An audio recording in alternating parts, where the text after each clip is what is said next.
Si nos vamos, me ha salido un cartelito, si nos vamos a la época íbera, tenemos dos grandes damas en el territorio, que es la dama de Galera y la dama de Baza, que de alguna manera son grandes iconos de la cultura íbera. Yo no sé si hay representaciones masculinas como ella.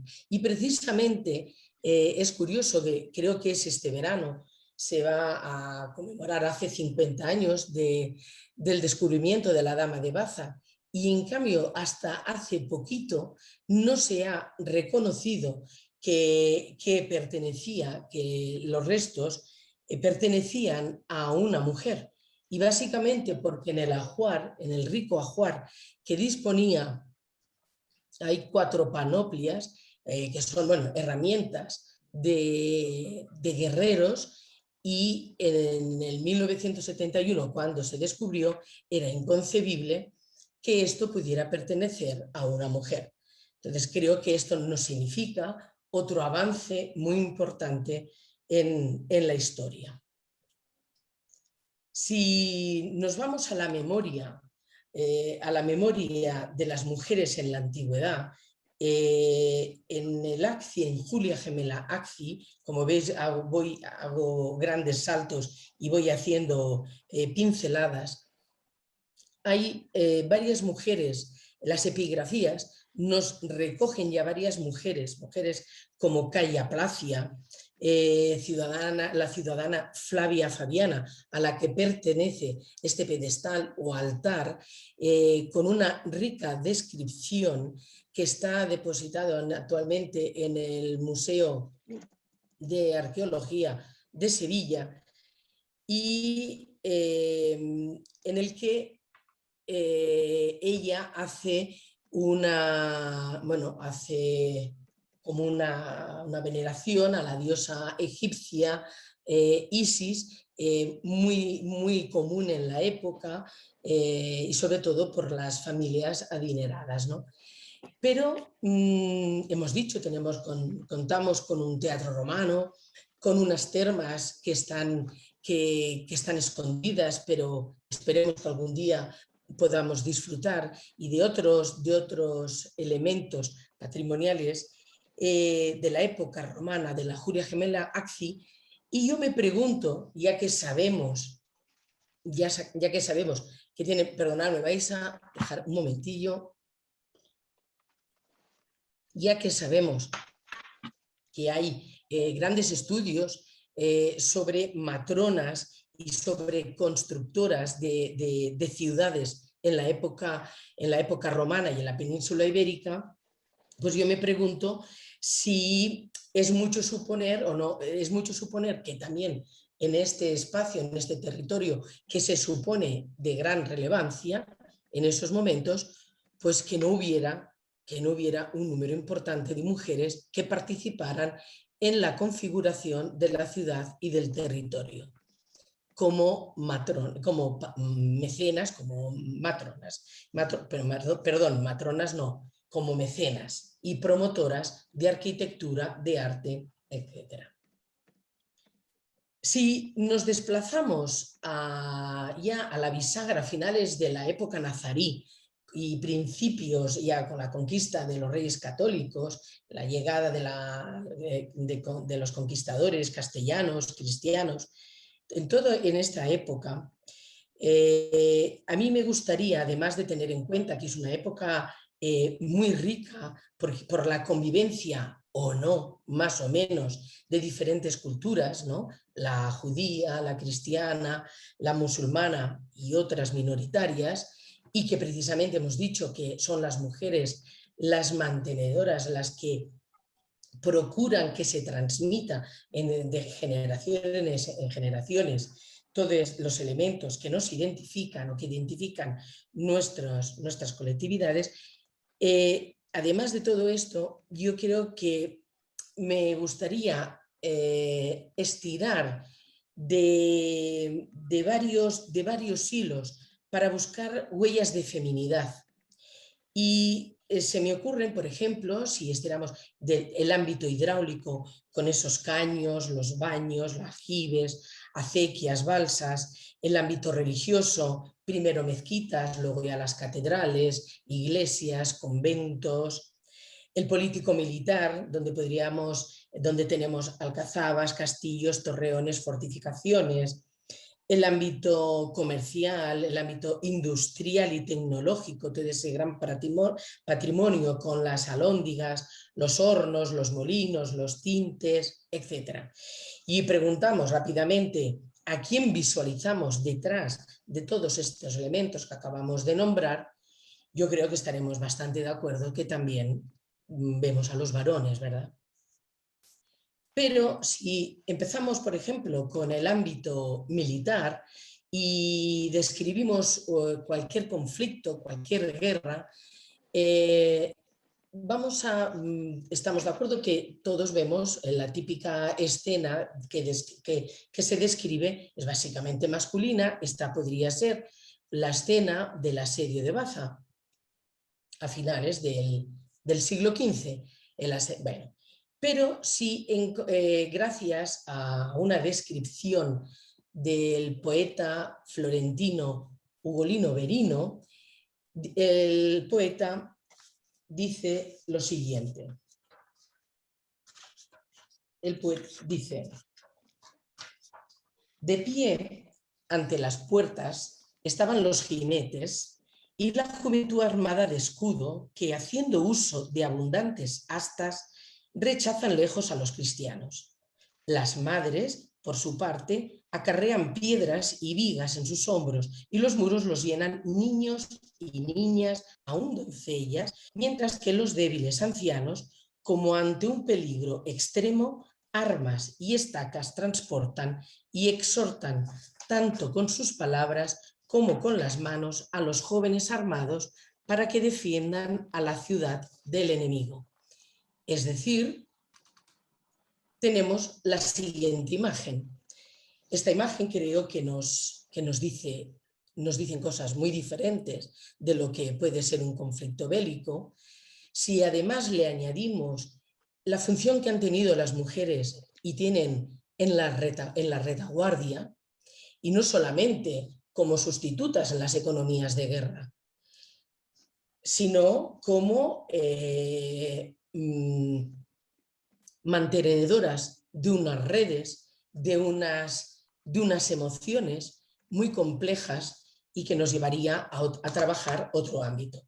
Por otro lado, en este momento, justamente en este momento del asedio de Baza, a pocas millas de la ciudad se encontraba la reina Isabel la Católica y junto con damas que van a formar la repoblación del territorio y el primer hospital de campaña, el primer hospital considerado de campaña por ser militar y por ser fijo. Si por otro lado queremos mostrar, por ejemplo, todos esos elementos que antes he comentado de castillos, de hornos, de molinos, de tintes, alhóndigas, que tenemos titularidades y tenemos los nombres de hombres, básicamente de hombres, una sorpresa que tuve muy grata fue cuando con una fuente que es el libro de repartimientos de Baza, el libro de repartimientos de tierras, de suertes y de mercedes por los reyes católicos. Aquí vemos, por ejemplo, el día, os pongo, pues, he recogido el día tal, Gonzalo de Cortinas, que era el repartidor de Baza, hizo donación y dio en posesión a Benito Mancebo, vecino de la ciudad, y a Catalina Hernández, su mujer, unas casas, en este caso unas casas, unas tierras, puede ser cualquier elemento de infraestructura industrial, comercial, etc. La sorpresa fue que cuando preguntas te dicen, bueno, las mujeres sí, y las mujeres viudas sí recibieron, pero los hombres, pero las mujeres casadas no aparecen. Pues en el libro de repartimiento de Baza, que creo que es único, porque está acabado y es completo, nos muestran que junto a cada hombre venía el nombre de su esposa. Y esto, desde mi punto de vista, podríamos decir que es revolucionario. Es revolucionario, lo que pasa que hace falta estudiar en profundidad, porque los libros, por ejemplo, de Guadix, libros de repartimiento de Guadix no están completos, creo que no están tampoco bien acabados, por lo tanto, no sé si en la última fase administrativa vamos a poder encontrar este testimonio, esta forma de redactar. Pero sí que es verdad que los reyes católicos dijeron que las suertes se repartían a los militares y a la gente que viniera a repoblar, pero siempre con la condición de que estuvieran casados, es decir, si no lo estaban, tenían que casarse en un periodo de 5 años. Y una vez casados, la casa debería permanecer habitada. Y si no, de alguna manera, se perdían esas propiedades, ¿de acuerdo?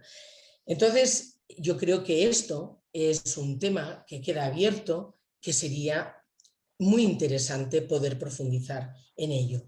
Y digo que es muy interesante porque a partir de aquí vemos mujeres titulares de todos esos elementos que antes hemos hablado, alhóndigas, hornos, molinos, tintes,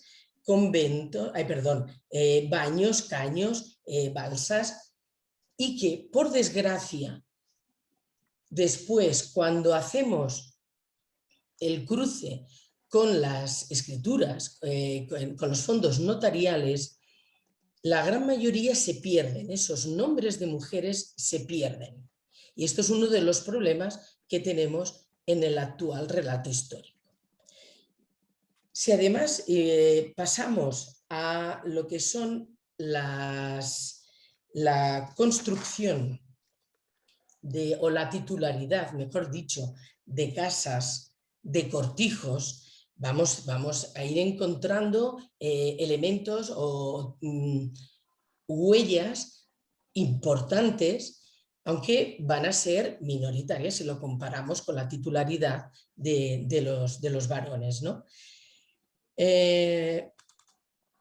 Un caso, es decir, y los voy a hacer muy rápidos porque como son casos tan conocidos, por ejemplo el castillo de la Calahorra, con Mencía de Mendoza, la gran mujer del Renacimiento humanista, con gran poder económico y sobre todo gran coleccionista de obras de arte. No quiero detenerme en su biografía, no es el momento, pero que aunque he escogida un poco por pinzas, porque digamos, bueno, esta mujer y sus hermanas, bueno, sobre todo María, pues estuvieron más como de pasada, ¿no? en esta zona, pero siempre hubo una relación con el tema de los censos, con el tema fiscal, con la diócesis de Guadix, etc. De alguna manera también tenemos su huella y la huella que pudo dejar en la gente de su entorno, ¿no? Zeti Umaleoli es una mujer de los colaboracionistas musulmanes y esta mujer reivindicó y luchó, estaba casada por segunda vez, luchó por recuperar parte de todo ese patrimonio que ella tenía por vía sucesoria, por vía de casamiento, etc. Pero vamos, que le pertenecía. Y una de las casas, por ejemplo, que ella tenía, estaban en el barrio de Santa Ana, ¿no? Aldonza de Pancorbo, pues Aldonza de Pancorbo era propietaria, y lo sabemos por la dote, en su dote constaba que le dejaron los padres el cortijo de Almagruz. ¿Por qué recojo a Aldonza de Pancorbo? Pues porque hay bastante escrito sobre el cortijo de Almagruz y no la he encontrado en ningún sitio, ¿no? Y en cambio el cortijo en un momento determinado fue de ella, ¿no? Yo creo que tenía un valor aproximadamente de unos 1000 ducados, no era ninguna tontería. Dos mujeres que también están recogidas y que son muy conocidas es Isabel de Benavides, que reforma su casa principal en el barrio de Santiago, enfrente de la iglesia de Santiago, y hace una reforma cuando se queda viuda de 1000 ducados. Evidentemente no reformó tabiques, fue una reforma, yo creo que tuvo que ser una reforma muy importante. Aquí podríamos hablar del funcionamiento de lo que son, a ver, se me ha ido ahora de la cabeza la palabra, los mayorazgos, la institución de mayorazgos, porque sí que es verdad que con los mayorazgos, las mujeres, las madres, cuando quedan viudas, rápidamente al ser mayor de edad el primogénito, sí que da como una sensación de que las mujeres pasan a segundo plano, es decir, físicamente las que tienen una capacidad económica pues se van a vivir en anexos, en otros espacios, pero yo creo que en las mujeres del común no sé si podríamos hablar de esta misma circunstancia. Yo creo que no se comparte. Pero bueno, esta mujer, y otra cosa que quería comentar, es que tenemos en el imaginario que las mujeres pasan a ser gestoras cuando enviudan o pasan a controlar las haciendas. La experiencia que tengo es que las mujeres controlan estando casadas y controlan y gestionan. Es verdad que tendrán que dar licencia, pero la licencia puede ser una simple autorización, de acuerdo al marido. El marido también hay cosas que no va a poder hacer. Si son bienes dotales, tampoco las va a poder hacer. Por lo tanto, yo creo que esto es bastante más complejo y las mujeres casadas, yo creo que también gestionan y controlan y tienen un poder y una autonomía más importante en la época de la que, por ejemplo, yo me estoy refiriendo, de la que pensamos. María de Urrutia y Velasco es una gran propietaria, murió sin descendencia, pero también es una gran coleccionista de obras de arte. Y esta es una promotora de arquitectura tanto civil como religiosa. Y algo curioso es que con la guerra de los moriscos, y como la mayoría de población que vivía en Paulenca, en el anejo de Paulenca, pues han de huir, bueno, ella lo compra y aquí esta propietaria la voy a ligar con una propietaria del siglo X, finales del XIX, principios del XX, que fue Matilde Sarabia Robles, que junto al marido también ambos, no estoy solamente protagonizándolo a ella, ambos compran el anejo de Paulenca. Y después sus hijas van a ser también propietarias, cobrarán los censos y propietarias de las almazaras de Paulenca y otra de las hijas de Guadix. Volvemos a María de Urrutia. María de Urrutia en su testamento, interesantísimo, nos detalla a quién se lo deja todo lógico, porque muere sin descendencia, y a una de las personas les deja obras de arte al convento de las Concepcionistas, deja herederos a los jesuitas, al colegio de jesuitas, y le deja unas cuantas obras a otra mujer que luego hablaré de ella, a una pintora, que hablaré enseguida de ella. Aquí otra mujer podríamos hablar, Isabel, en el siglo ya XVIII, Isabel Molleto Terracina, también tenía mayorazgo, instituyó mayorazgo con su esposo, vivió en la casa que actualmente es la Fundación Julio Visconti, y es promotora de la reconstrucción de San Torcuato y de la hospedería que había anexa. Pero Si pasamos al ámbito religioso, promotoras en el ámbito religioso, es decir, promotoras de capellanías, es decir, el mecenazgo femenino religioso, aquí tendríamos un listado larguísimo, larguísimo.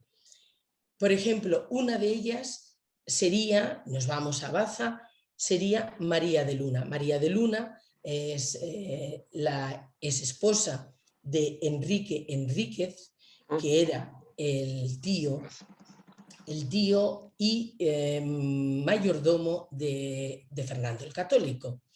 Este matrimonio llega con los reyes a la ciudad y, bueno, tienen señoríos, pero el poder que van a tener especialmente, y doña María, cuando muere el marido, continúa, porque le va a sobrevivir 23 años, es decir, como viuda va a estar 23 años mandando y manejando los tejemanejes de alguna manera del concejo municipal.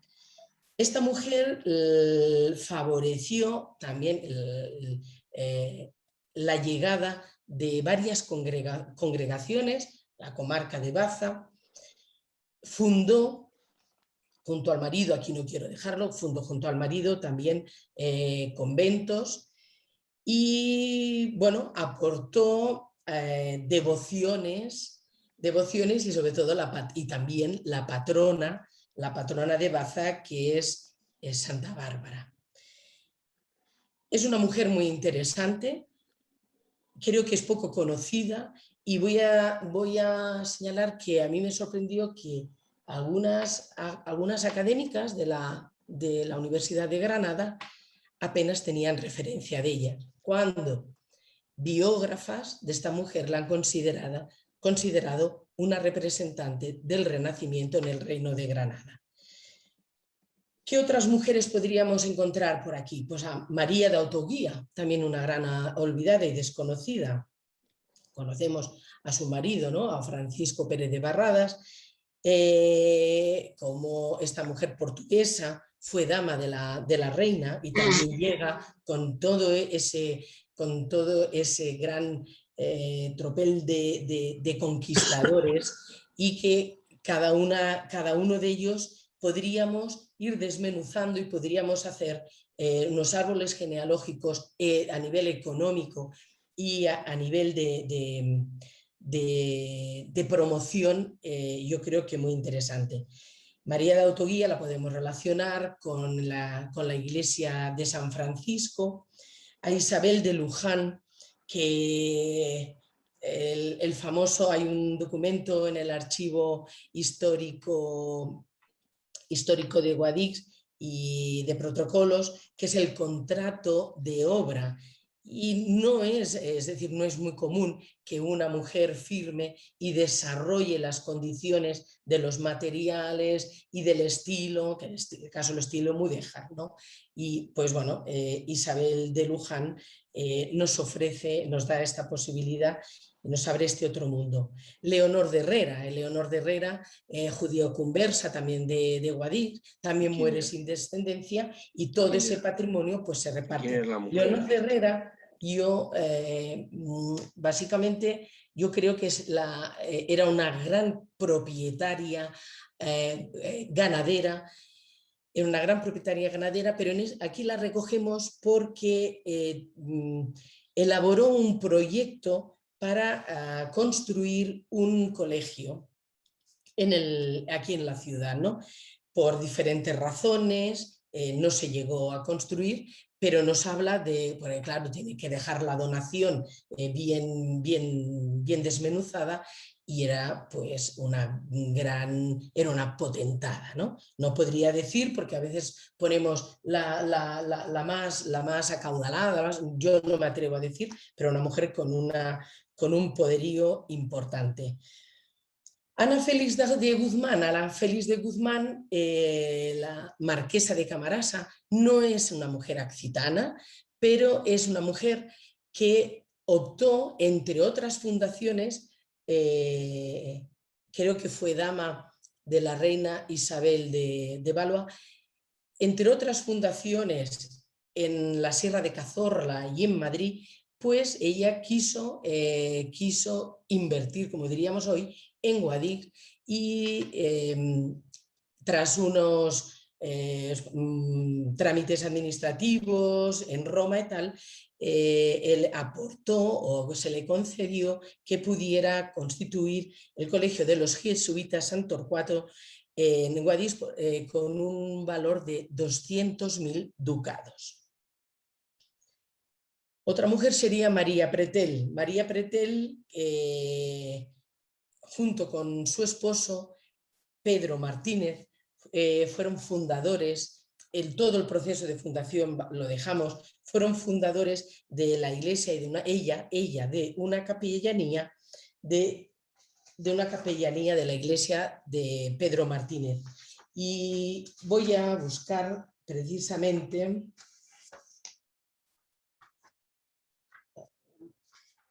Disculpar un momentito porque me gustaría decir. Dice en el testamento, dice, entre otras muchas mandas que ordena, que si se muere en el cortijo de Pedro Martínez, el que ella es fundadora, dice, sea enterrada en la iglesia que ella y su yerno fundaron. ¿Por qué ella y su yerno? Porque ya hacía años que su marido había muerto y entonces, pues bueno, es ella y el yerno. Yo creo que lo del yerno, bueno, pues son puro trámites de que hace falta también la figura masculina, ¿no? Y aquí podríamos ir diciendo nombres de mujeres fundadoras de capellanías, sería infinito. Al fin y al cabo es una manera que estas mujeres tenían de perpetuar la memoria familiar, ¿no? Comentaba antes que tenemos una pintora del siglo XVII, una pintora cuya obra es la que estáis viendo en pantalla y se llama San Francisco arrodillado en meditación. Esta obra está en el Museo del Prado, adquirida recientemente por no mucho, yo creo que han sido 1.200 euros, no lo sé. La cuestión es que no es un gran caudal. Este óleo es se le ve la influencia del Greco y esta mujer es un ejemplo de cómo poco a poco se van recuperando datos, se va estirando del hilo, ¿no? Yo creo que la profesora Ana María Gómez, ahora se me ha ido el nombre, Ana María Gómez, ayúdame Román, Ana María Gómez Román, sí, Román, y por ejemplo la biblioteca, la ex, a ver, ¿cómo se llama? Carmen Hernández Montalbán, que es la que lleva el archivo diocesano, y otras mujeres y otras historiadoras y tal están recuperando su función. Bueno, pues algo tan simple, pues que en el Museo del Prado pues no se sabía que el origen de esta mujer era occitana, que vivió y en el momento de casarse pues estaba en el convento de las Clarisas, igual que le ocurrió a su madre. Pues toda una serie de información se va recuperando y esto es un ejemplo de cómo poco a poco pues hemos de tener expectativas y optimistas de que poco a poco se va a ir recuperando, ¿no? toda la memoria o la posible. Mirar, en cuanto a una mujer que sí que también a principios del siglo XX, a veces hemos hablado es de Pilar Sepúlveda Soubriel, a principios del siglo XX, ella es originaria de Baza, se casa con un occitano y pasa a vivir aquí. Se casó también con un Valverde, que era un conocido fotógrafo y pintor, y ella, pues bueno, como detrás, como siempre, ese papel de las mujeres en los talleres en los que van haciendo y trabajando, pero en el anonimato, porque parece que la palabra anonimato sea el nombre de mujer, ¿no? Trabajando así, pues ella también pintó, yo creo, al óleo y retocaba fotografías, etc. Bueno, con esto podríamos decir que todo el mundo del arte yo creo que es privilegiado porque en los museos, gracias a museos, a las personas que trabajan en los museos, a investigadoras, en exposiciones, etcétera, se está recuperando y trabajando mucho el tema de las titularidades, a quién realmente pertenecían según qué obras de arte. Pero hemos de tener en cuenta que hay muchos ámbitos que está totalmente olvidado. En el literario, por ejemplo, con las y sombrero, que hace unos años pues, se publicaron y se puso tan de moda, ¿no? Pero con este tema, y ya vamos finalizando, con este tema de la propiedad y de la autoría, quiero traer otro ejemplo, y es como, volvemos al siglo XVI, como por ejemplo esos libros de censos, esos padrones que son listados y listados de nombres de cabezas de familia, como lógicamente en un sistema patriarcal era la manera como se hacía, y es lo que hay, no pasa nada. El problema es que la historiografía yo creo que en algunos casos ha malinterpretado estos listados. En este listado vemos a los nombres de los varones, pero no significa la titularidad, como dice la diapositiva, la titularidad no significa ni implica ser el único ni el principal poseedor ni agente. ¿Qué queremos decir? Pues que hay un camuflaje detrás de estos listados, hay un camuflaje de la propiedad y del legado de las mujeres escondido o inmerso en el patrimonio familiar, cuya cabeza pasa a ser propietario, aparentemente pasa a ser propietario de todo. Y yo creo que esta es una de las claves del por qué la historiografía nos ha contado mal la historia. Por lo tanto, ahora sí que acabo, yo diría que la reconstrucción histórica y la recuperación del patrimonio tiene unas limitaciones importantes y que me gusta para la investigación de las mujeres y me gustaría señalarlas. En primer lugar, las preguntas previas que nos hacemos cuando nos situamos ante las fuentes y ante los documentos. Si a mí algo no me interesa y no le doy valor, difícilmente voy a encontrar nada al respecto. Por otro lado, los conceptos historiográficos previos con los que me sitúo ante las fuentes y ante los documentos. Por ejemplo, tenemos unos tópicos, ese imaginario que tenemos que no sabemos por qué, pero creemos en cosas, pero no podemos contrarrestarlo todo. El servicio doméstico se feminiza a partir del siglo XVIII. Pues yo lo cuestiono porque en este territorio y en el siglo XVI he encontrado tanto mujeres en el servicio doméstico como hombres, mujeres y niñas, y con prácticamente iguales contratos, cobrando prácticamente lo mismo. Con esto no estoy negando el sistema patriarcal, con esto no estoy negando que las mujeres han cobrado menos, no, seguro que es así. Pero lo que estoy negando es que quizás a veces esas frases o esos conceptos, claro, esta frase es de una historiadora del siglo XVIII y XIX, de la época contemporánea, pero claro, en el siglo XVI también, ¿verdad? También se daban estas circunstancias y muchas otras. O que las mujeres, como antes he comentado, las mujeres regentaban negocios al enviudar.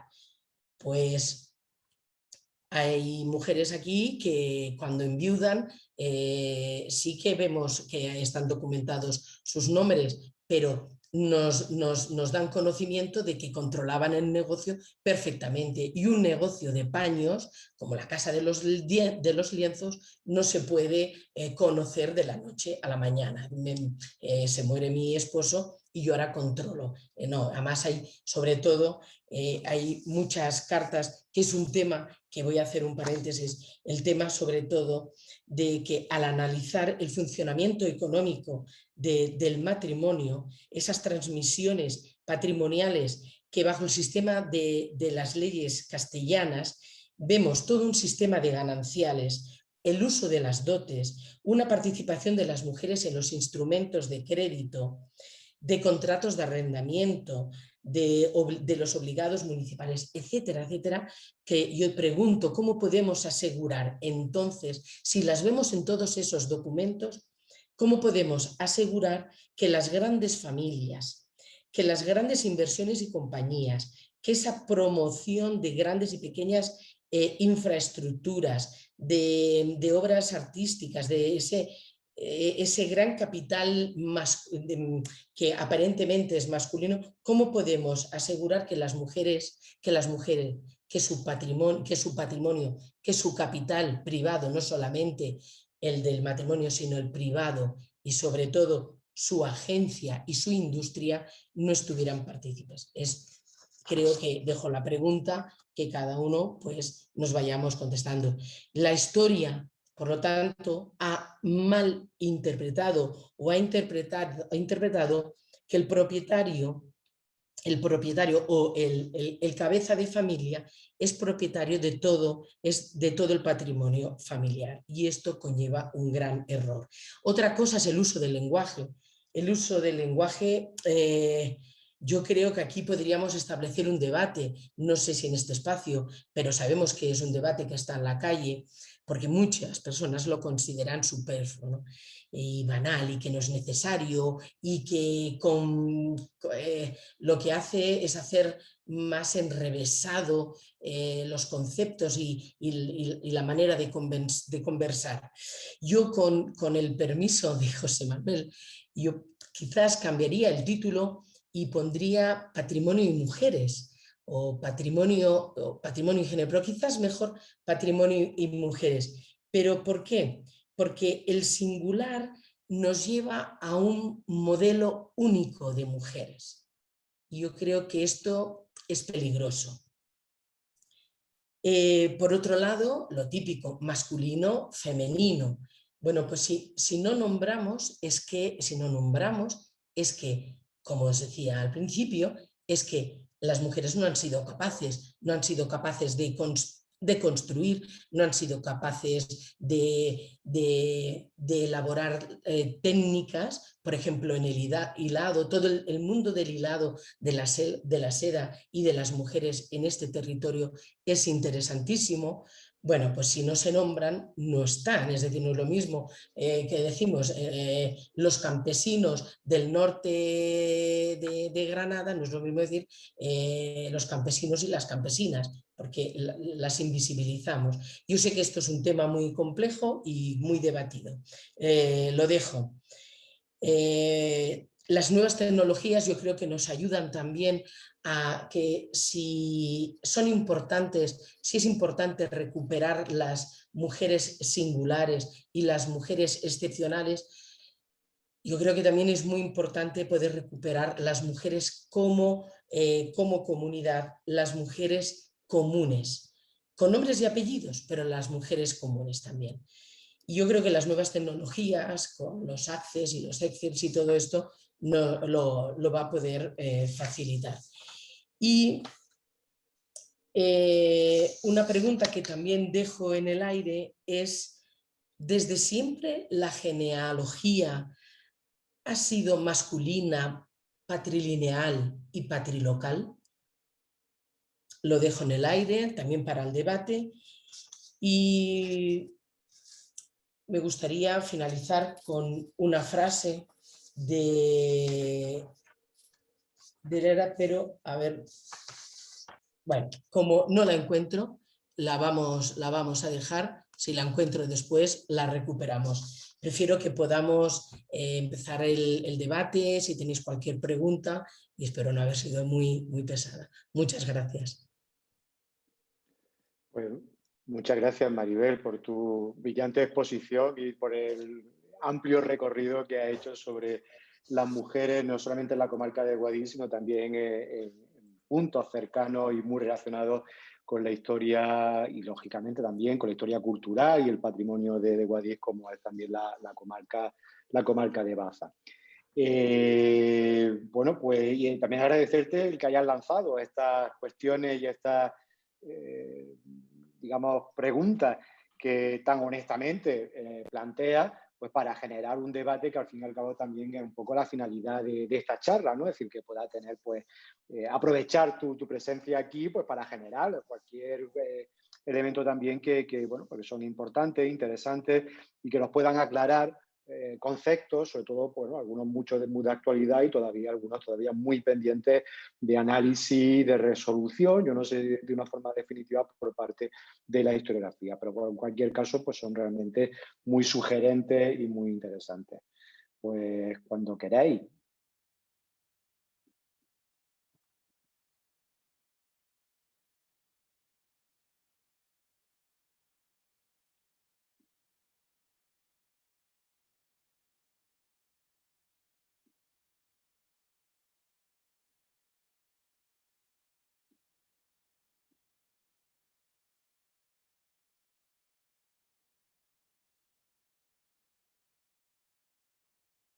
Bueno, yo mientras tanto te iba a hacer una pregunta. ¿De dónde viene tu interés por la investigación en el ámbito bueno, en el espacio de las mujeres, el espacio ocupado por las mujeres en la comarca de Guadix? Sobre todo teniendo en cuenta, te lo pregunto, sobre todo teniendo en cuenta, bueno, pues las deficiencias, podríamos decir, por decirlo de algún modo, historiográficas que todavía afectan a la comarca, hacia la investigación de la historia del territorio de Guadix. Es decir, hay muchos espacios, muchos territorios, muchas cuestiones todavía no resueltas, no investigadas, donde todavía siguen apareciendo nombres propios, masculinos, bueno, pues de personas o de protagonistas, ¿no? Digamos, de la gran historia, que todavía están ahí en un proceso pues todavía no suficientemente aclarado, o procesos económicos o sociales que también son importantes, y no hablemos también de lo histórico-artístico, ¿no? ¿Y por qué te centras en el de las mujeres para tu investigación, incluso para dedicarle una tesis doctoral? Bueno, el recorrido, mi recorrido ha sido un poco, no ha sido al uso, ¿no? Es decir, hacer la carrera e ir haciendo y tal. Yo aterrizo, digamos, al mundo de las mujeres desde la formación no académica. Allí en Barcelona. Después allí empecé a trabajar en el tema de las mujeres en el siglo XX y el trabajo de las mujeres en el siglo XX en diferentes espacios. Cuando por situación, por temas personales, vengo a Guadix, planteé poder hacer un poco un trabajo similar aquí en el ayuntamiento, y fue cuando, como tú has comentado, hicimos junto a Ana María Rey y junto a las asociaciones de mujeres de aquí de la ciudad, hicimos el trabajo de las mujeres accitanas del siglo XX hasta la guerra civil. Y fue en ese momento donde, claro, te interesas por un espacio. A mí, pues lo que me atrajo de este territorio fue la riqueza patrimonial, especialmente, y el siglo XVI, porque, bueno, como todos los que ya estamos aquí colaborando hoy, todos sabemos la riqueza, ¿no? La riqueza histórica. Y entonces me imaginaba todas esas mujeres de diferentes etnias, de diferentes culturas, pues conviviendo, porque durante décadas tuvieron, bueno, convivir, y como decía antes, no sé si convivieron más o menos, pero he visto que en una misma casa yo creo que pues habían pues moriscas y castellanas y moriscas con dinero y cristianas y castellanas pues haciendo de sirvientas. Por lo tanto, todo eso se me empezó a abrir un mundo, pero claro, te pones a buscar la bibliografía y no encontraba referencias a las mujeres de esa época, concretamente, de esa época, incluso de los siglos XVII, de los siglos XVIII y XIX. Y quizás va a estar feo decirlo, pero fue como un acto de decir, no puede ser que los documentos no digan algo. Y, y ese no puede ser fue el que me atrajo y empecé a plantearme. Claro, yo cuando estudié historia hice historia contemporánea, yo no hice historia moderna. Y no solamente historia moderna, claro, a mí se me abría todo un mundo, es decir, el reino de Granada, a ver, el siglo XVI, pero sabéis que tienes que ir pasos para atrás, luego también tienes que leer cosas de la época moderna en general. También entonces yo pensé, bueno, ¿cómo lo puedo hacer? Y entonces busqué profesoras de la Universidad de Granada que hubieran trabajado el tema género, el tema de mujeres y de la época. Y entonces, pues vi a Margarita Virgil Salcedo, la profesora Margarita Virgil Salcedo, que ella, si no me escondo de decirlo, ella me decía que el siglo XVI que no encontraría nada, que me fuera directamente al siglo XVIII. Es verdad que el siglo XVI para mí tuvo muchas dificultades, yo pues me encabezoné en esa época y si esa época no podía ser, pues no pasaba nada. Y si no encontraba nada, pues ¿qué le íbamos a hacer? Entonces optamos, tanto ella como yo, ya que se preveía que iba a haber poca información, que no solamente trabajara en el archivo de Guadix, de protocolos de Guadix y el diocesano, sino que también el de Baza, ya que es una comarca que comparte muchísimas características. Bueno, entonces me pongo a trabajar gracias a una persona que está aquí, que es Pepe Revierto, me empezó a enseñar, porque yo tenía la paleografía de cuando yo estudié historia, pues muy olvidada, y ahí poco a poco, pues nada, empecé a investigar y, y la sorpresa es que llegó un momento que tenía tantísima información que mi problema fue cómo elaborar la tesis. Es decir, cómo estructurarla, porque es decir, como si un poco se me escapó de las manos, suerte que, bueno, pues gracias a un access, sí, al programa, pues ahí y aún tengo muchas cosas para seguir investigando. Y eso sabe Mónica, que me pasé muchísimas horas y bueno, cosas que quedan abiertas, ¿no? Pero bueno, yo no me había planteado nunca, a lo largo de todos estos años, yo nunca me había planteado hacer el doctorado. Lo que pasa que al preguntar, Marga Virgil me comentó, dice, hombre, yo creo que sería bueno que tuvieras el paraguas de la universidad para investigar, ¿no? Bueno, ya al día de hoy pues estoy ya muy contenta. No sé si he contestado. Sí, No sí, sé, no sí, sé si he muy contestado. bien. Sí, sí, ampliamente. No, claro, es que evidentemente el problema que ofrecen, ¿no? Espacios como el de Guadix, como decía antes, todavía no están suficientemente bien planificados desde el punto de vista de la historiografía. Es decir, hay periodos que todavía siguen bueno, sin estar bien cerrados o por lo menos ni siquiera aproximados. El 16 quizás sea de los mejores, que más trabajo ha ido acumulando y está muy bien construido o está mejor construido desde el punto de vista social, político, incluso económico, ¿no? De diferentes ámbitos.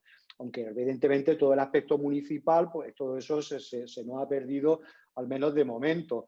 Pero claro, cuando hablas ya del siglo XVII y XVIII, incluso XIX, donde hay una presencia de la mujer muy importante, ya como tú has señalado muy bien. De hecho, fíjate, si recuerda que ahí incluso llega a haber la calle ancha, durante un periodo muy amplio se llama la calle de Doña Bernarda, no es la calle ancha, sino la calle de Doña Bernarda, ¿no? Y luego lo que es la presencia, efectivamente, de esas mujeres absolutamente empoderadas, ¿no? Que muchas veces no hemos encontrado los que hemos trabajado con la documentación eclesiástica, que aparecen continuamente pues, con mandas, con testamentarias y aparecen sus nombres para la fundación de capellanía y que se van transmitiendo de generación en generación, ¿no? Es decir, doña María de Urrutia, bueno, es que era una cosa que hasta el siglo XIX todavía seguía vigente, ¿no? Toda esa manda testamentaria que deja, ¿no? Incluso para el tema de las lámparas, de la catedral, etcétera, etcétera, ¿no? Entonces, hay una presencia muy potente. Y además, también lo que decía, ¿no? Acerca del papel que juegan esas mujeres, bueno, la mayoría de ellas viudas, algunas no, algunas son hijas, que heredan o que asumen las responsabilidades de los establecimientos comerciales. Y hablamos, bueno, pues del siglo XVIII, siglo XIX, pues de mujeres que están al frente de una botica, que tenía su marido, o efectivamente de una empresa importante, bueno, empresa de comercio, de comercio de vidrio, comercio bueno, pues de útiles de domésticos, etcétera, y que van bueno, pues a mantener a varios empleados trabajando en esa empresa, ¿no? Entonces, claro, todo eso son todavía espacios que están por desarrollar, que son elementos o líneas de investigación que todavía están, pero en la que muchas veces me temo eso, es decir, que sea necesario el tener también el contexto general donde introducir, donde meter, donde realmente pues, ir colgando, ¿no? Cada uno de esos aspectos y de esas fórmulas, ¿no? De trabajo bueno, y de presencia femenina, ¿no? Sí, yo me gustaría comentar, es decir, yo creo que la principal conclusión que, por ejemplo, yo llegué con el tema de la tesis, es que lo que hace falta es revisar el relato histórico y sin miedo, porque se continúa redactando y describiendo como que los protagonistas siguen siendo, pero es que hablo de artículos recientes, ¿eh? Hablo de artículos recientes. Claro, cuando ves que defendemos, yo qué sé, que tal hazaña o que tal acontecimiento o que las rentas, pues detrás de las rentas de los territorios eran hombres, eran los nombres de hombres. Dice, mire ustedes, es que eso es muy difícil mantenerlo. Eso es muy difícil mantenerlo. Habría que hablar siempre de familias. Sí, Porque sí, sí. ¿cómo tú puedes separar el capital del varón del capital de la mujer? Hablo en un sistema castellano. Otra cosa es si nos vamos a Cataluña, ¿verdad? Que el sistema es diferente. Pero el sistema castellano, con los bienes gananciales, es que es difícil. Entonces deberíamos reescribir, yo sé que esto es una utopía, pero deberíamos reescribir y cuando hablamos deberíamos hablar de familias y no de los varones, por ejemplo, ¿no? Y otra cosa que creo que es muy importante, imaginémonos, yo creo que esto va a ser difícil también, imaginémonos una sociedad donde las actividades y los trabajos de cuidado y de mantenimiento de las generaciones, pues fuera lo más preciado. Imaginaros cómo cambiaría el valor que la sociedad le estaríamos dando, ¿no?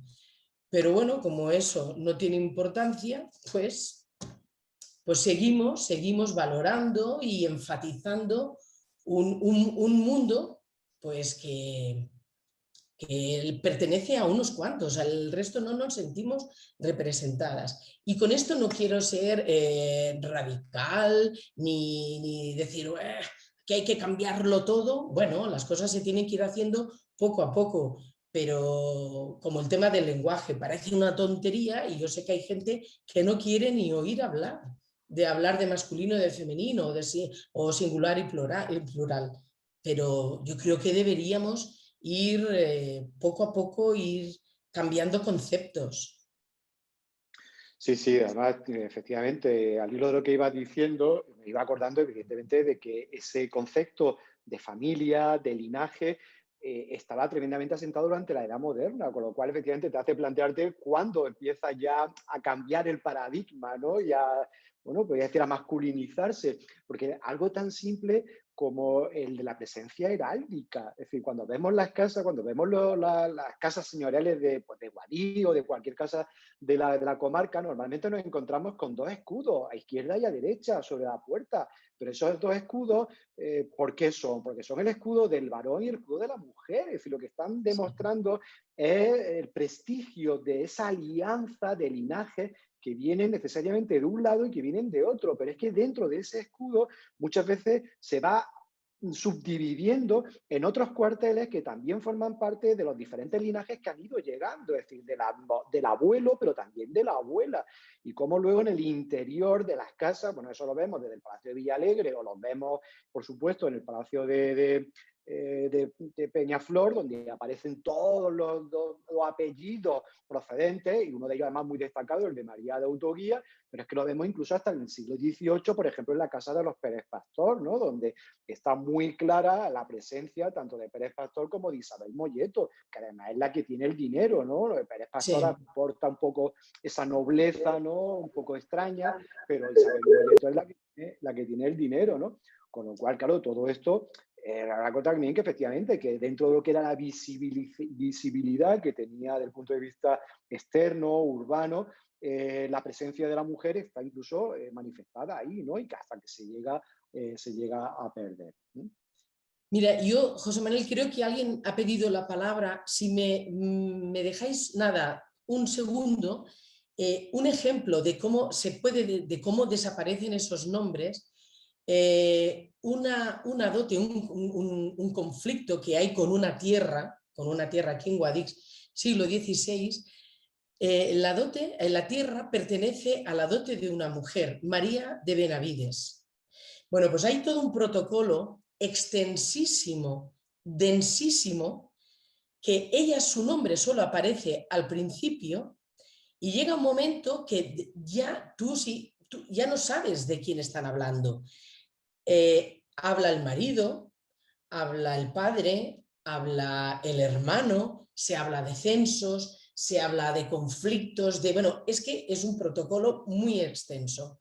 Luego una familia que lo compra, etcétera, etcétera.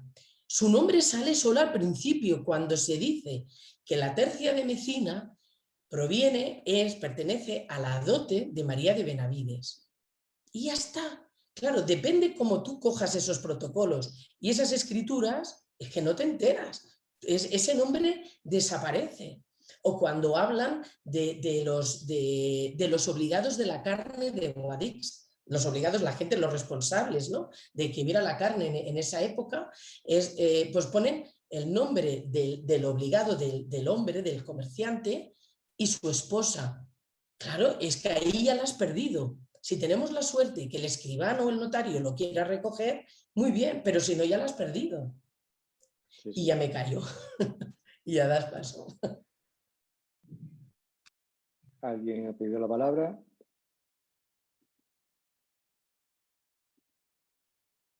Hola, sí, no sé. Sí. Sí, vale. Es verdad que no hemos tenido que meter con un perfil porque no teníamos otro, es de Zoom.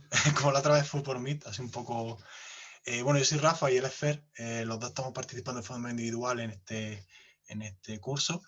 Y eso ha sido genial, tu exposición en general y nos gusta muchísimo. Además, se nos ha hecho muy corto. Súper corto, sí. Como que pensamos como que iba a ir más, pero qué guay. La pregunta un poco, es verdad que muy parecida a la que hicimos la otra vez. Es un poco como qué se puede hacer desde la gente que estamos participando en este curso y en general la gente en Guadix que está preocupada como por estos temas. ¿Qué podemos hacer para reivindicar como a todas las mujeres de las que han mencionado? Porque es verdad que... Por ejemplo, las calles. Por ejemplo, las calles o los sitios públicos que hay en Guadix, si te fijas, las estatuas, las plazas... Rara vez ves el nombre de una mujer o rara vez tiene que ver con una mujer. Creo que de las pocas que lo pensamos hace tiempo, ves que de las pocas creo que es la Avenida María la Pineda, si acaso, o la que creo que es una que no conocíamos, que era la avenida esta que está como en donde está el Caño de San Antón, que creo que tiene que ver con Isis, con lo que lo que he hablado antes de creo que se llama así, o algo así, esa calle. Pero hay muy pocas, es verdad que si lo piensan, los espacios públicos casi todos son hombres, y las plazas grandes también, las avenidas también, y las culturas también. Entonces, es un poco como qué podemos hacer. Sí, hasta los espacios deportivos, espacios literarios, todo lo que tiene que ver con espacios, casi todo tiene nombre masculino. Sí, un poco eso, que podemos, aparte de hacer la autocrítica, pues ya no sé si hacer plataformas, o como las respuestas más o menos fueron por ahí la otra vez, o asociaciones, o pedirlo, o qué, pero por ahí va. Contesto ahora. Mirar, precisamente a raíz de esto, un grupo de mujeres hemos creado una asociación por la cultura en femenino, ¿no? Por la cultura en general en femenino. Y nada, es muy reciente. Si sabemos que vosotros estáis interesados, pues evidentemente más adelante, cuando la cosa esté un poco, digamos, más estructurada y un poco más que esté en funcionamiento, pues os tendremos en cuenta. Mirad, uno de los problemas, y este tema, el de las calles, el de visualizar, este es uno de los problemas. Pensar, porque, por ejemplo, la exposición que he podido hacer hoy ha sido cogiendo migajitas, ¿no? Es como que vamos pidiendo, por favor, algún nombre de una mujer, a ver, en tal época, en tal ámbito, ¿no?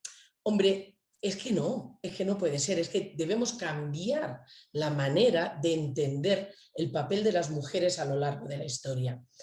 Y esto yo creo que es un reto, yo creo que es un reto. De todas formas, estoy de acuerdo que visibilizando a colectivos o los nombres, es que también son necesarios. Los nombres singulares y extraordinarios no los estoy negando. Evidentemente que también son necesarios, claro que sí. Pero hemos de buscar todo. Si queréis hacer... prepararos para el tema de la paleografía y nos vamos al archivo a trabajar allí, y hay mucha cosa por trabajar. Muchas gracias, muchas gracias. Álvaro pregunta, dice que está interesado en la difusión y promoción del patrimonio bibliográfico y documental, especialmente en uno de los campos que centra su atención en la producción literaria en el ámbito de la clausura conventual femenina, pero que ve que la dedicación local al respecto, pues que es más bien escasa. Sobre todo han sido hispanistas los que han trabajado el tema. Y te pregunta a ti directamente que si tú has investigado acerca de esto. ¿Qué podrías recomendarle? José Manuel, me vas a tener que repetir la pregunta porque te oigo mal en estos momentos. No sé si tengo mal. A ver, no, tranquilo. Sí, el problema es mi cobertura. Álvaro pregunta que le interesa la difusión y la promoción del patrimonio bibliográfico y documental, sobre todo del ámbito de la clausura conventual femenina, y que le gusta, que está interesado en la investigación sobre esto, ¿no? ¿Qué has investigado tú sobre este tema y qué podrías recomendarle? Vale, el tema conventual producción literaria en el ámbito de la clausura conventual femenina. Uy, aquí en esta zona, sí. producción literaria, así como en otros ámbitos y en otros países como Alemania, Francia, aquí en este territorio, concretamente en Guadix, conozco muy, vamos, yo de producción literaria muy poca cosa. Otra cosa, y referencias bibliográficas. Mirad, yo intenté, cuando hicimos el libro del siglo XX, de las mujeres, evidentemente un tema fue entrar en los conventos y poder hablar con ellas. Y fue un problema. Es verdad que son espacios que precisamente donde las mujeres podían y tenían la facilidad para trabajar a nivel cultural, en reproducción de libros y en creatividad. Pero podría decir, a ver si me quedo, porque me gustaría darle alguna referencia concreta, pero precisamente en los dos conventos, las clarisas y concepcionistas, es que ahora mismo no se me ocurre. Hombre, está Fernández Segura, que ha trabajado, Fernández Segura trabajó todo el tema, quizás incluso tú o Ana o incluso Nani, que creo que también está, creo que también está por aquí, podríais decir alguna cosa, pero yo no puedo contestar, porque además tenían un ámbito, al menos yo diría que desde el siglo XIX, siglo XX, bastante cerrado, así como hay congregaciones y conventos que sí que ha habido una producción y una actividad que ha dependido también mucho de las abadesas y de en cada momento.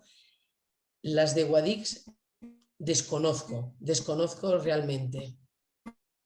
Lo siento Sí, no, claro, Álvaro.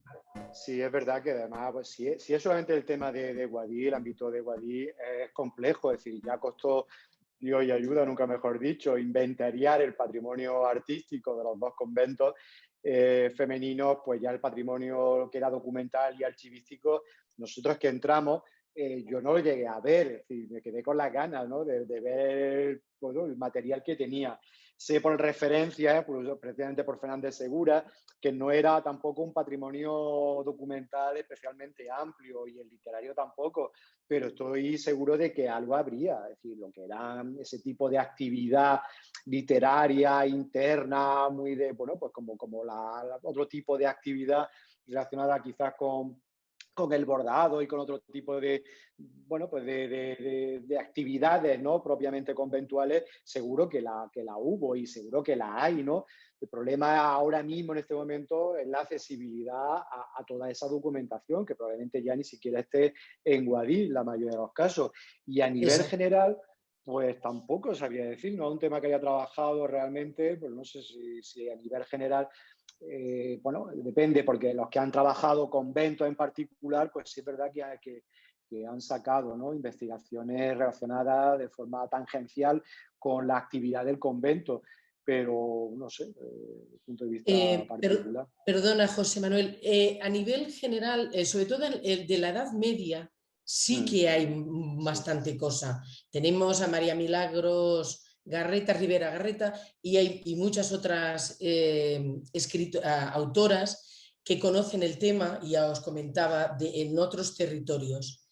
Yo, si quiere pasarme exactamente qué es lo que le interesa, y puedo intentar buscar alguna bibliografía, si Álvaro quiere que busquemos. Músicas, sí que había, mujeres músicas, sí, pero escritoras, y luego también hay que tener en cuenta, a partir del Concilio de Trento, cómo cambian muchas cosas, ¿no? Creo que esto, no sé si influyó en las congregaciones, en los conventos, no lo sé. Marisa Ruiz aporta la publicación de Marga Virriel y de María Robles sobre las mujeres en la historia, itinerario en la provincia de Granada, ¿no?, para el tema de las congregaciones, aunque sea muy, muy tangencial, ¿no? Sí. Y también ella habla, y es verdad, porque, que hay más de 30 calles con nombre de mujeres en Guadix. Sí, es verdad, hay, sobre todo, recuerdo, ¿no?, un periodo, una corporación que realmente dio, creo que fue además, no sé si me equivoco, pero Ana Rey estuvo detrás quizás de aquello, no sé si me equivoco, ¿no? Un poco de visibilizar la presencia de las mujeres con un gran despliegue de nombres de mujeres que, bueno, pues que algunas, como la diosa Isis o como Valeria, la de la lápida, Flavia también, ¿no? Muchas de estas de las lápidas de las inscripciones de la epigrafía romana que tenemos por la ciudad, que realmente en muchos casos no sabemos quiénes son, pero bueno, se le dedicó calles, ¿no?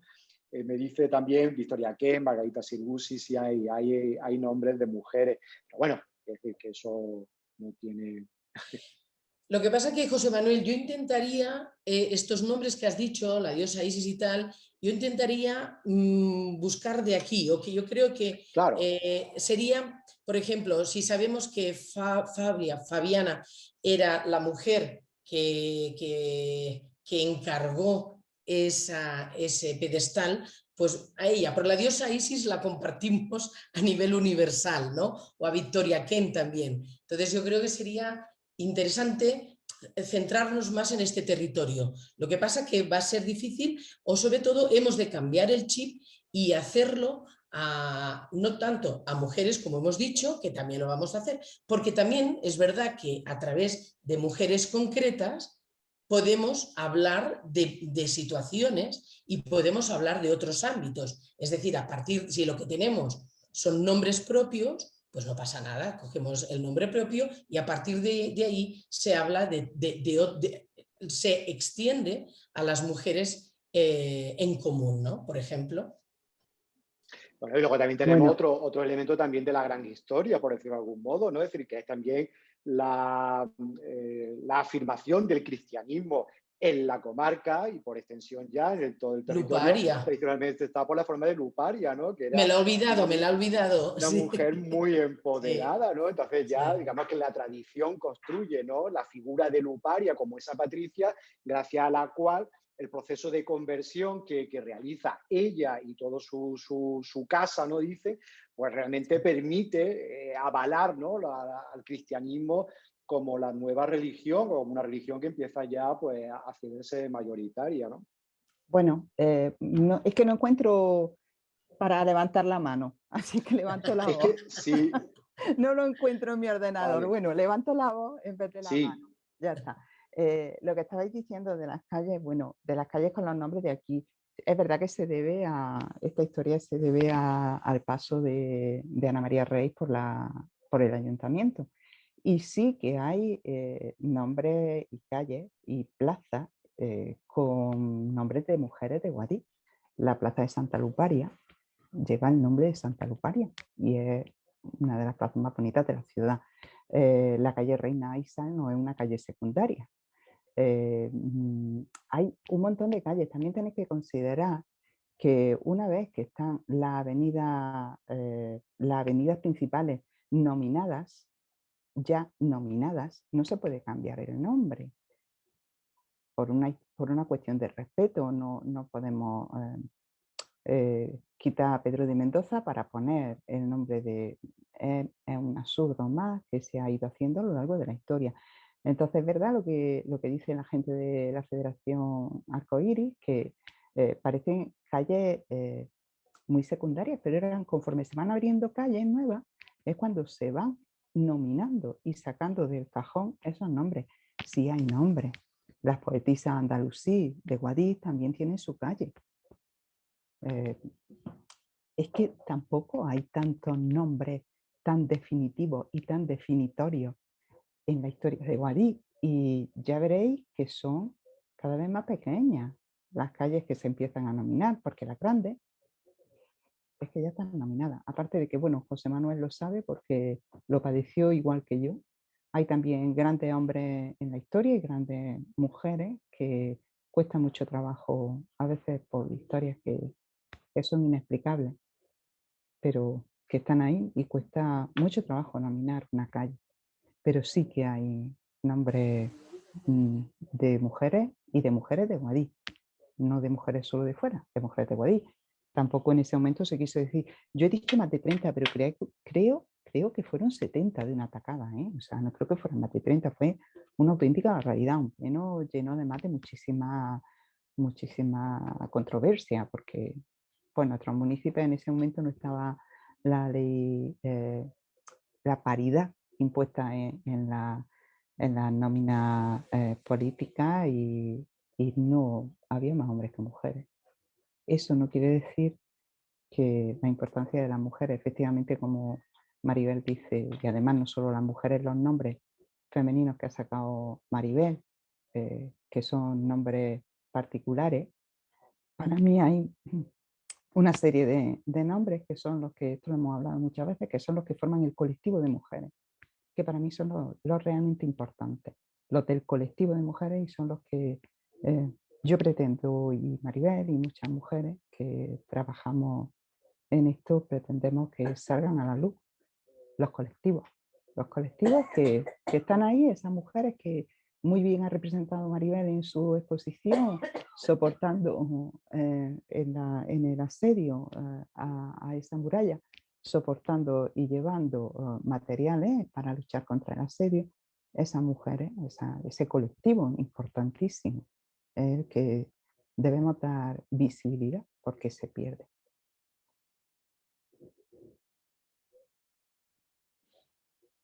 Sí, de hecho también ahí en el chat también está también diciendo que le preocupa, ¿no? Las invisibles, las aceituneras, las que recogen la almendra, ¿no? Bueno, pues efectivamente todos esos colectivos anónimos, por decirlo de algún modo, bueno, que son realmente absolutamente fundamentales en cualquier sociedad. Oye, no sé, bueno, Esos son los que nos preocupan, Amatria, precisamente, también. Pues claro, sí, sí. Ahí estamos, intentando a ver que trabajar un poco todo ese tema. bueno, Yo no sé, no sé cómo se va a poder estructurar, pero bueno, ya iremos viendo.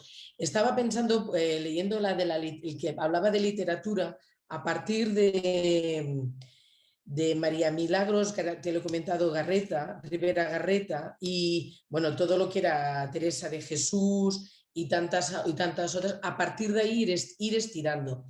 Pero claro, lo suyo sería poder acceder a donde están ahora las monjas que estuvieron residiendo aquí en Guadix y que a ver si puede acceder a los archivos. Como ha dicho José Manuel, es difícil. Es difícil que abran esas cajas de Pandora. o sea, no Sí. tenía una pregunta en sí, pero era un poco como porque entonces no me lo han explicado bien cuando lo hemos comentado, porque sí sabíamos que hay calles, por ejemplo, por eso hemos dicho la avenida María Pineda era la más grande que hay en Guadix, o sea, sabemos que hay calles. Iba más bien el cómo reivindicamos más hasta las calles que existen como las que se puedan a lo mejor nombrar nuevas, pero es que las que ya hay no están reivindicadas, o sea, simplemente pues tienen la calle y punto. Por eso comentamos por ahí por el chat que hay algunas que incluso calles que a lo mejor son más pequeñas o lo que sea, como la Manuel de Falla, hay cosas tan simples como que donde pone la calle hay una placa y que diga pues quién era el personaje. O sea, son cosas como muy básicas y muy simples y que no lo sé, simplemente que como que creemos que muchas veces nos cuesta mucho esfuerzo. O por ejemplo, ponerse, es verdad que tiene razón Marisa, tenemos la razón que obviamente no se pueden renombrar calles, es muy complicado renombrar una calle o no hay tantas calles a las que se le puedan poner nombres nuevos porque no hay calles nuevas. Pero los espacios públicos, por ejemplo, o otros espacios que se puedan poner nombres, pues sí es verdad que podría llegar el ayuntamiento, por ejemplo, no sé cómo, como a tener ese acuerdo de decir, vale, la siguiente vez que se vaya a nombrar un espacio público, vamos a intentar que sea una mujer. Y es verdad que no creo que sea muy complicado en realidad, pero aunque sea el siguiente espacio, sea el que sea, simplemente buscar una mujer y si encima, como comentabais, que fuera accitana, mejor que mejor, porque es verdad que muchas de estas calles pues sí tienen nombres de mujeres, pero no son accitanas. Y igualmente se pueden reivindicar, aunque no lo sean, pero un poco eso, que eso es que no era una crítica ni siquiera al ayuntamiento, por eso era un poco como siguiendo lo que comentaba Maribel de abrir como el debate del tema de las mujeres dentro de lo que es el patrimonio y era un poco por eso, por comentarlo. Sí, una cosa importante que habéis dicho, efectivamente, no es tanto también la presencia o quiénes sean, sino quiénes son realmente, es decir, que se sepa quiénes son, qué papel jugaron y por qué se le dedica una calle o una avenida o lo que sea, porque al fin y al cabo ese espacio es nuestro, es espacio de público, es espacio de donde está nuestra casa, que lo transitamos y demás. Entonces, es la necesidad de saber exactamente quién fue el Duque de Gor o quién fue Mariana Pineda. Entonces, efectivamente, como hay algunos ayuntamientos, bueno, pues eso sería una buena iniciativa por parte de nuestro ayuntamiento, el hecho de que explicara exactamente, de alguna forma, y hay ya muchas modalidades, muchas formas, de explicar quiénes son esos personajes que tienen el merecimiento de esa calle y estaríamos, pues, efectivamente, dándole el verdadero sentido que tiene, antes que una dirección de correo postal, sino que ya tendría pues, realmente el papel ejemplificador que debe tener el nombre de una calle, ¿no? De la misma forma que un monumento. Bueno, Mariana quiere hacer alguna pregunta. Mariana Álvarez de Toledo. Sí, he conectado el micrófono. ¿Se me oye? Perfectamente. Sí. Bueno, una pequeña observación. Yo he trabajado 20 años como guía oficial en Granada, capital, Y bueno, pues respecto a los temas de la divulgación, aunque tengo que decir que yo me perdí la primera reunión por Zoom, la semana pasada, no sé cómo se plantearon las conferencias o en general el efecto que se quiere conseguir con estos cursos, si es implicar a gente o simplemente divulgar, ¿no?, el patrimonio de esa zona. Pero en fin, con esa salvedad hecha quería comentar dos cosas. Primero, en relación al tema de los nombres de las calles, por ejemplo, ¿no?, que pueden contribuir a divulgar el papel de las mujeres. Yo creo que es importante considerarlo, por supuesto, el efecto que puede tener, pero como decía Arcoíris, hay que contextualizar las cosas, porque los nombres al público no le sirven de nada. Es como escuchar hablar sobre batallas, ¿no?, en el siglo XXI o fechas de batallas. Lo más importante es contextualizarlo. Y ahí es muy importante el papel que juegan pues, las personas del órgano competente que decidan, que elijan qué nombres merecen ser divulgados y qué se va a decir sobre esos nombres. Muy difícil resumir, ¿no? Entonces, ese tema, bueno, pues es una oportunidad, pero hay que hacerlo bien, porque hacerlo sin criterio al final a veces es contraproducente. Luego quería comentar también que por fortuna, a la hora de la divulgación del patrimonio, el público espera mucho. Se puso de moda ya, yo creo que a partir de los 80, el resaltar aspectos de la vida cotidiana, no solo de, ¿no?, fechas así a palo seco. Gracias a Dios, los americanos en eso siempre han sido geniales, ¿no? Ellos tienen en la sangre esa cosa del show. Y eso, pues, yo creo que somete a mucha presión a gente que está involucrada en esto de la divulgación, pero a la vez pues, es un desafío muy interesante, ¿no? Y hoy con Internet pues, se puede investigar muchas cosas desde tu casa, ¿no? Y si sabes idiomas, mejor. Entonces, el público espera eso, espera que hablemos de la vida cotidiana cuando estamos divulgando, o en el caso de las placas o carteles que se puedan poner, también lo esperan. Entonces, quería decir que eso es una oportunidad también para reivindicar toda esa actividad de la vida cotidiana en las que sí que están claramente implicadas las mujeres, ¿no? O sea, que bueno, es una oportunidad.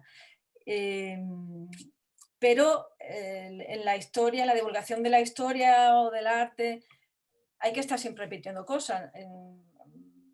Los que han trabajado en ese campo lo saben.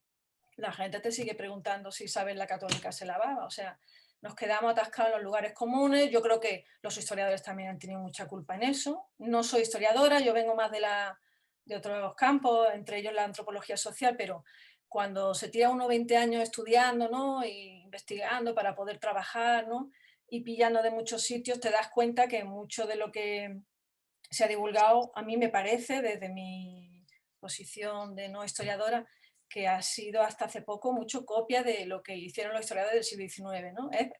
Vamos, para echarte a llorar. Y bueno, Maribel sabrá mucho más de eso, que está en el ajo. Pero bueno, que hoy día ya las cosas van cambiando y ya no se puede copiar y pegar como antes, y la gente tiene acceso, ¿no?, a la fuente de documentación, a la biblioteca de todo el mundo, sin salir de casa. Entonces, pues que es el momento. Y bueno, en el caso de la comarca, pues también, ¿no? En fin, ya os digo, yo no sé cómo se planteó el curso porque no pude estar en la última reunión esa de Meet, ¿no?, que no era ni Zoom, pero espero todavía enterarme bien y bueno, seguir en contacto, que esa zona me parece fascinante en muchos sentidos. Y nada, si puedo aportar algo, pues encantada. Y quería agradecer a Maribel, me ha encantado la conferencia. Está uno como bebiéndose las palabras, ¿no? Y sabemos que se puede hablar de muchas más cosas, pero a la vez te quiero personalmente dar las gracias por la generosidad, porque muchas veces cuando uno asiste a conferencias parece que los ponentes se resisten como a dar algún dato concreto, ¿no? Se quedan siempre hablando en general y me ha parecido muy generoso todo lo que has compartido. Y nada, no quiero quitar más tiempo del encuentro. Gracias, Mariana. Me quito el micrófono.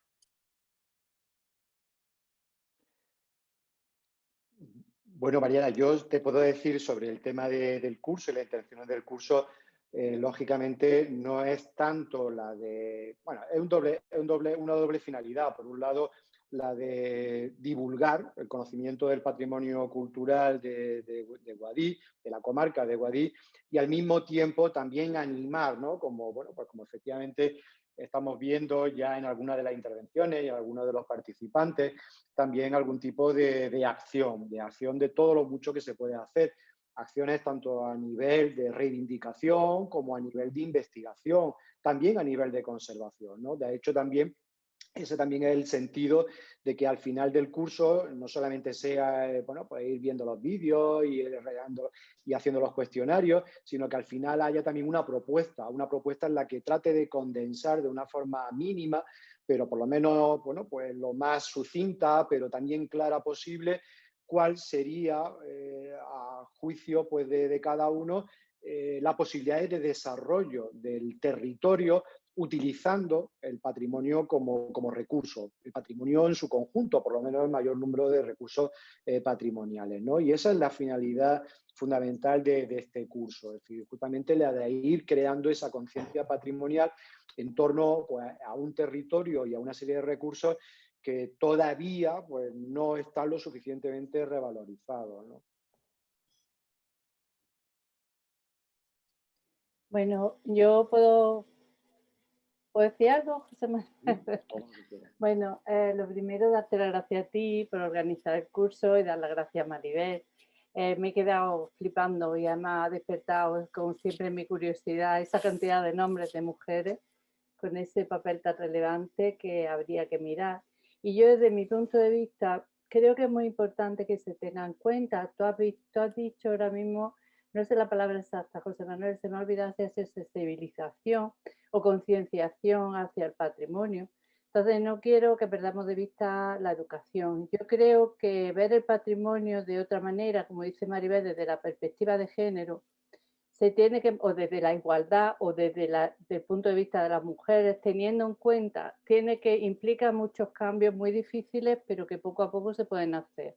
Uno es observar la documentación desde esa perspectiva. Tú, José Manuel, lo has dicho perfectamente con la heráldica, pero generalmente prevalece el escudo de la familia, de la parte masculina, aunque esté al otro lado el de la femenina.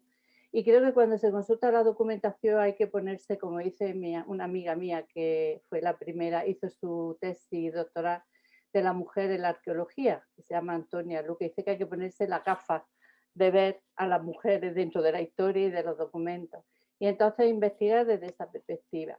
Y luego, en ese patrimonio tan rico que hay en Guadix y tan incompleto en muchos aspectos, como tú dices, con esa falta de investigación, creo que desde la escuela hay que sensibilizar a los niños a ese proceso de patrimonialización que nosotros le llamamos en educación patrimonial, que es que no solo conozcan su patrimonio, sino que lo comprendan. Y a partir de que lo comprendan, lo valoren y entonces lo entiendan, y no solamente lo que hay, sino también teniendo en cuenta lo que se hace en el cole y lo que está tan presente en los objetivos de desarrollo sostenible, que es la perspectiva de la igualdad.